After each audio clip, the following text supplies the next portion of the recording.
तो finally guys Dharmendra प्रधाना इस्तीफा होबाय आरो आं नोंथांमोननो गोबाव समनिफ्रायनो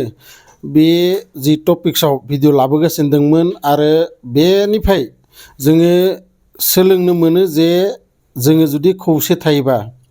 सरकाराबो सानसे जेननांगोन जायबाबो जेननांगोन मानोना जोङो भट होनानै देरहानाय सरकार जोंनि खामानि मावनो थाखाय मोजां खामानि मावनो थाखाय जोङो सरकार खुङो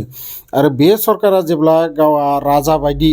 बिसोरो खोन्थिनो नागिरो अब्ला बेफोरबायदिनो मोनसे आन्दलन जायो आरो बे आन्दलननिफ्राय बहुद जोङो सोलोंनो मोनो माबोरै गदि मिडिया नोंथांमोना नुनो मोनो बे स्टुडेन्टसफोरखौ बिथांमोना बुंदोंमोन जे चाइनानि एजेन्ट सनम वांचुक सारखौ बुंदोंमोन चाइनानि एजेन्ट बै अभिजित दिपकेखौ बुंदोंमोन जे पाकिस्ताननिफ्राय फान्ड फैयो बेफोरखौ बुंनानै दिनै बिसोरनि थाखाय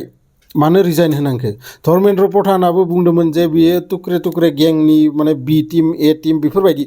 गोबां मिडिया बा सरकारनि थ्रुयै जाथे बे जिथु प्रटेस्टमोन बेखौ सेफायनो नागिरदोंमोन नाथाय दिनै बिथांमोना जेनबाय आरो बेफोरबायदिनो नोंथांमोना साहस लाखिनानै नोंथांनि सायाव जा अत्याचार जाबाय दङ बा माबाफोर गाज्रि खामानि जाबाय दङ बिनि सायाव जेब्लासिम आवाज दिखाङा जेब्लासिम नोंथाङा सरकारखौ सोङा